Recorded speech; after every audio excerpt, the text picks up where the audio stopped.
The Sterling corporate tower was the kind of place where everyone walked fast, spoke in careful tones, and looked like they were always running out of time. But one person moved differently, slow, steady, quiet.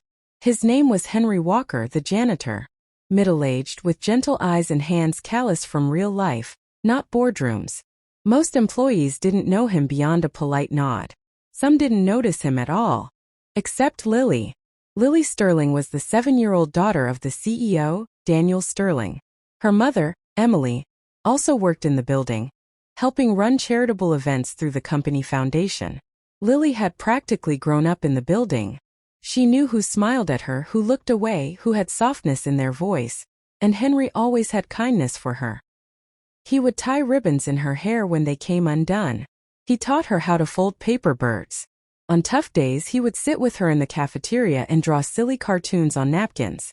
They were unlikely friends, but the kind that mattered. That morning, the building was calm. The elevator chimed softly, keyboards clattered, shoes clicked across polished floors. Emily had come in early to prepare for the company's biggest annual charity gala.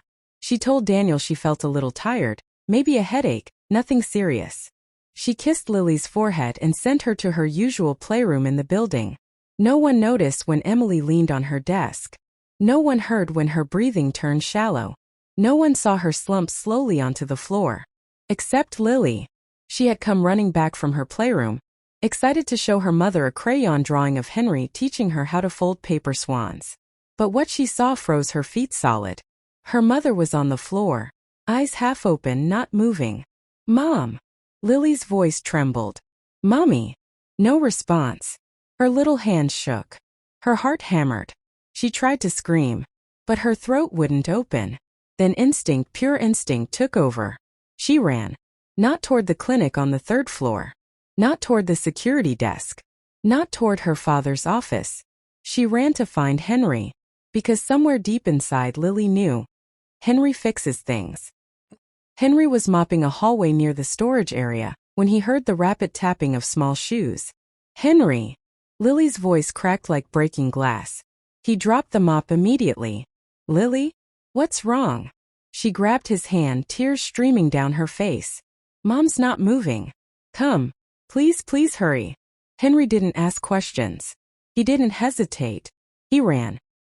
When he reached Emily's office, his breath caught, not from shock, not from panic, but from recognition. He saw the signs instantly. Pale skin. Weak pulse. Shallow breath. He knelt beside her with practiced calm. "Lily," he said gently, "stay behind me, sweet pea, all right?" Tears shivered on her chin as she nodded hard. Henry placed 2 fingers near Emily's neck and listened. "She's in cardiac distress," he murmured, words no janitor was expected to know. He loosened her blouse collar and checked her airway. Her breathing was faint, too faint. Without waiting, he began CPR. "Help!" Lily cried. "Somebody help!" Henry's voice was firm, steady, commanding even. "Lily, I need you to run to the hallway and shout for the front desk.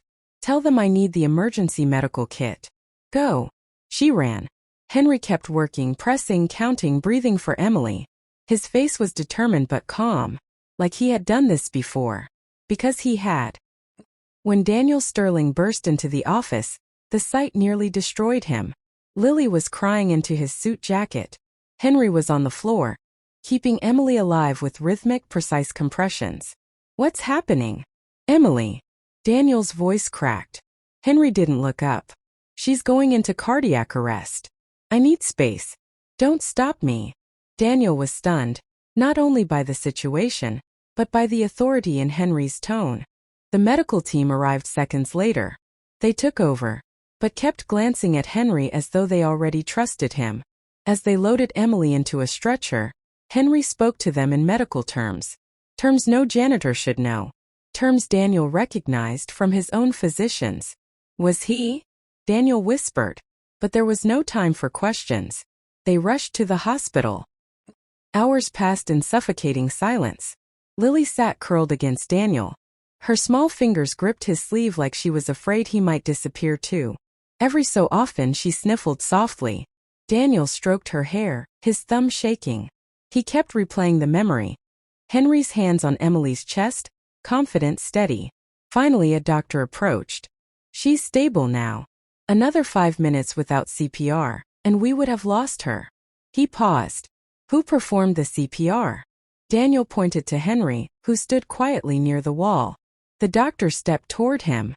You saved her life. And your technique, have you had professional medical training? Henry hesitated, then nodded slightly. Daniel approached slowly, voice low. Henry, who are you? Henry exhaled long and heavy. I wasn't always a janitor, he began softly. I used to be a trauma surgeon. 18 years. Lily's eyes widened. Daniel froze. Then why? Daniel asked. Henry looked away, his jaw tightening. My wife and son died in a car accident. I was the doctor on duty that night. I couldn't save them. Silence flooded the hallway. After that, Henry continued, voice raw, I couldn't be a doctor anymore. Everything in a hospital reminded me of failing them. So I walked away. I took work that didn't require decisions or lives in my hands. Lily slowly slid off her father's lap and walked to Henry. She wrapped her little arms around him. You saved my mom, she whispered. Henry's breath broke. Not with pain this time, but with something like healing. Daniel's eyes softened. The walls he wore as CEO, as protector, as a man who had to stay strong, began to crack. Henry, Daniel said quietly, you are not a failure. You saved my wife. You saved Lily's mother. He swallowed hard. You saved our family. When Emily woke, the first person she asked for was Lily. The second was Henry. She took his hand. Thank you, she whispered. You didn't just bring me back. You brought yourself back too, didn't you? Henry blinked because she was right. In the weeks that followed, everything changed. Daniel offered Henry a position in the company's medical foundation, training staff in emergency response, helping run free health clinics in low-income areas. Henry didn't accept for praise. He accepted because he was ready. Ready to stop running from his past. Ready to save lives again. Ready to live again. And Lily? She still visited him every day. Only now, when she did, the employees didn't see a janitor. They saw the man who had saved the CEO's family. They saw a hero.